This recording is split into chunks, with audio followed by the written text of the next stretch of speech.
Have you ever written a program in Go? If you're a software developer like me and you have not used Go before, then I highly recommend that you give it a try. Today we're going to talk about the relevance of this language and why companies are actually adopting it.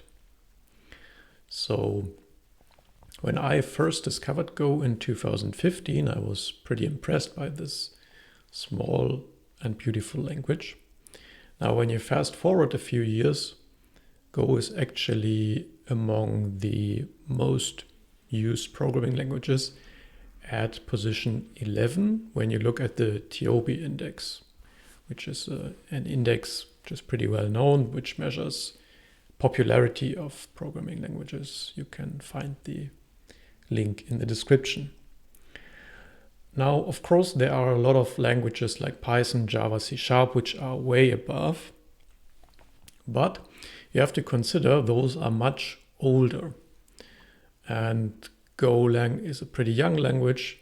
So when you consider that, it's pretty impressive. And of course, older languages are naturally more prevalent in companies and projects because there's much more existing software which is based on them. Now, is Go actually used that much? You might ask. Yes, in fact, Go is probably used more often than you think. As an example, most projects under the Cloud Native Foundation are written in Go. You might know and use those tools, and some popular examples are Docker, Kubernetes, Helm, Prometheus, Argo CD, Terraform, Consul, all those widely used open source cloud native tools are written in Go. Many companies have adopted those tools and are basically depending on it. Then, of course, there's other sectors like fintechs, web service API providers, networking applications, communication, media, streaming companies.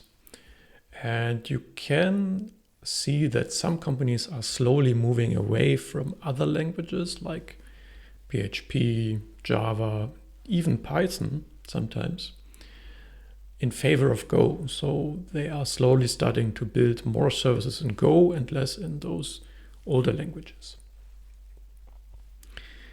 Now, that bears the question, why is Go actually adopted by companies and developers? There have to be some good reasons for that, because even the fanciest and hottest new technology will not be adopted by actually companies and by businesses who need solid software engineering to actually make money. And therefore, I want to give you a few of the biggest advantages that I have seen. And those look quite plain from the outside. They are not so shiny and prominent, but the real power of Go is based on its very pragmatic approach to software engineering. Overall, it provides a good experience for both developers like me and for the companies. Number one reason from my point of view is that it's a small and simple language. It means that experienced developers can learn the basics in, for example, a weekend. Most concepts and features are indeed essential and free of unnecessary bloat and verbosity. Of course, that means as a result, the language is easier to learn, easier to use, and resulting in better developer productivity than others. There are not that many unusual and complicated concepts in this language that you need to learn, because a lot of that will be familiar if you have some programming experience, and the basics can be learned in, as I said, a weekend if you're an experienced programmer. Then number two is resource efficiency. Efficiency is a very complex topic and it depends on many factors. So mostly on which algorithms you use, which data structures, and so on. But in the era of cloud applications, it is very useful to have an application compiled to a single self-contained binary and have a low memory footprint. Why? Because we are mostly by now deploying applications as containers, for example, using Docker, using a microservice approach, and you scale horizontally, so you have many instances of them. You run them in the cloud and you pay for the resources that you use.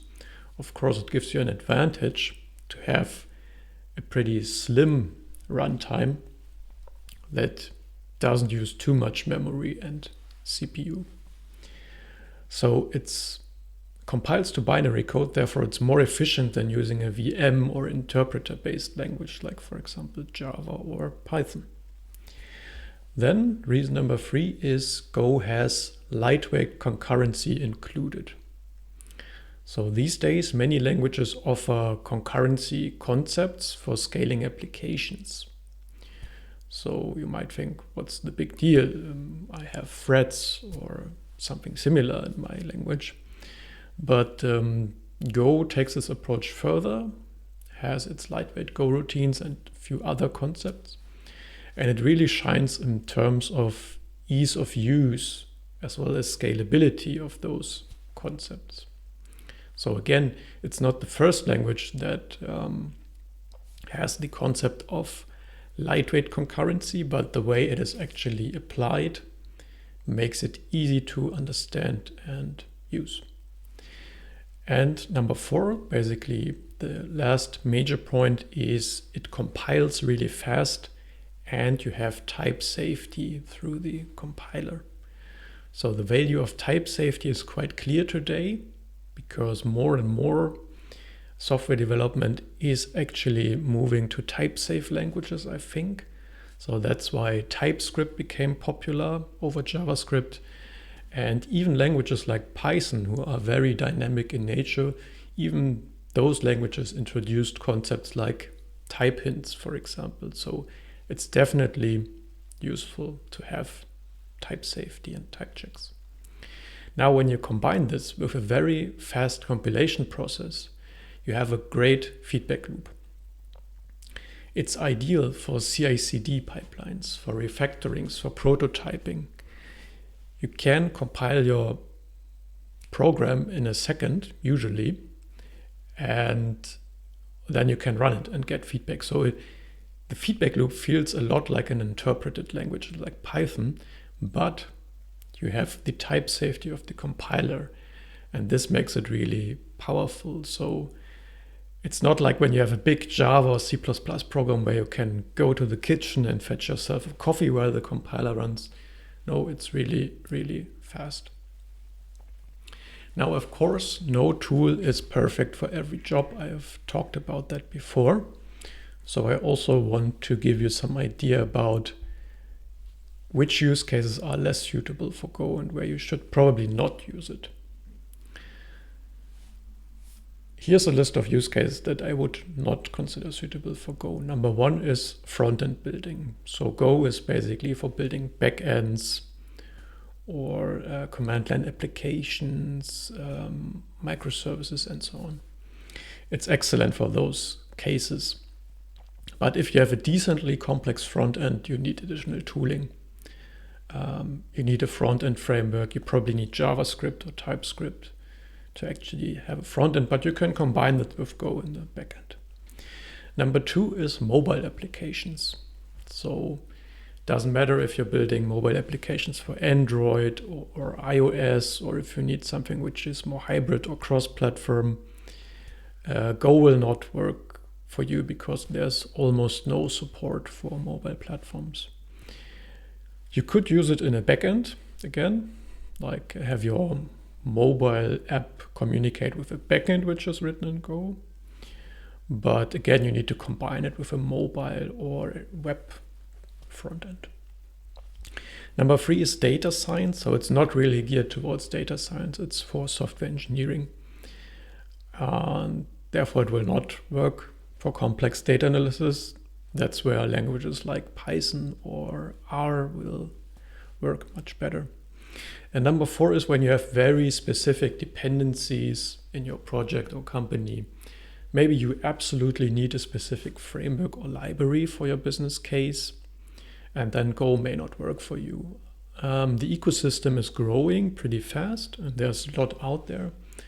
But of course, languages like Java, .NET, they are around for much longer.